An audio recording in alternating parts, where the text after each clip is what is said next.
Bien, donc nous allons voir comment additionner des fractions à la main et puis comment on peut le faire avec Python. Bon, alors par exemple ici, là, il y a une question où je demande comment additionner 5 sixièmes et 7 demi. Alors donc 5 sixièmes plus 7 demi. On peut se poser la question, est-ce qu'on peut additionner ces nombres? En fait non, puisque leurs dénominateurs sont différents. Comment est-ce qu'on va s'y prendre? Eh bien, il faudrait que le dénominateur soit identique. Alors, on s'aperçoit que 6 c'est dans la table de multiplication de 2, on peut dire ça comme ça. Donc, ce qu'on va faire, comme on a le droit, alors, voilà ce qu'on va faire. Donc, on veut avoir un 6 au dénominateur ici, donc on va multiplier par 3. Mais pour que la fraction reste équivalente, je dois également multiplier par 3 en haut. Alors, ce qui nous amène à quoi? Suivante.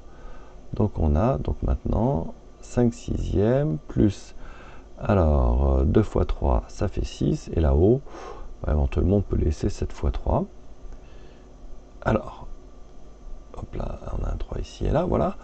Donc maintenant, est-ce que je peux additionner ces deux fractions? Eh bien oui, cette fois-ci j'ai le droit, puisque on a bien 6 et 6 au dénominateur. Continuons. Donc pour pouvoir additionner ces fractions, maintenant, je vais tirer donc un grand trait, écrire mon dénominateur et recopier mes numérateurs. Donc ici j'ai 5 plus 7 fois 3. Là c'est un plus. Donc qu'est-ce que ça va nous donner? Alors dans l'ordre, j'effectue d'abord en premier la multiplication et suivi de l'addition. Très bien. Donc je vais avoir, allez on va reprendre ici, donc 7 fois 3 ça fait 21 sur 6, 5 plus 21 ça fait 26 sur 6. Est-ce qu'on peut réduire cette fraction? Eh bien oui, 26 et 6 sont pairs, donc on peut d'une certaine manière aller diviser par 2 en haut et en bas, ou alors simplement se dire que 26 c'est 13 fois 2 et 6 c'est 3 fois 2, donc on peut simplifier. Voilà, donc finalement on obtient 13 tiers. Alors ça, c'est quand on le fait à la main. Alors, on peut faire ce genre de choses avec une calculatrice.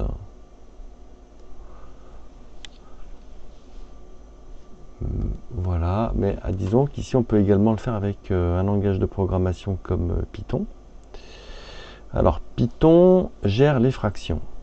Pour gérer les fractions, il faut lui demander gentiment d'importer le module qui s'appelle fraction avec un F majuscule. Donc là, qui se trouve lui-même dans un module plus général qui s'appelle fraction, avec un S minuscule et un F et un S à la fin. Donc on exécute la première cellule qui permet d'importer le module, voilà. Si je veux écrire 20 sixièmes, eh bien j'écris fraction 20,6. J'exécute, voilà. Et il est sympa parce qu'en plus il réduit la fraction. Donc ça veut dire qu'ici, si je veux écrire en Python, alors en maths, en langage mathématique, je veux écrire 5 sixièmes.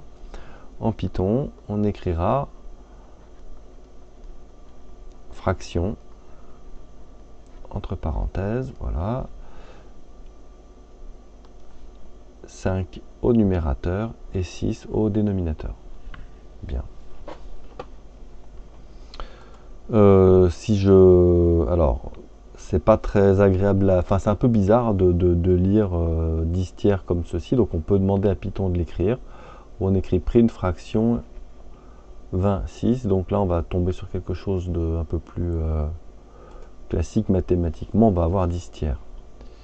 Et si on va avoir une valeur, la valeur décimale de cette fraction, eh bien on va demander de convertir ce nombre en virgule flottante.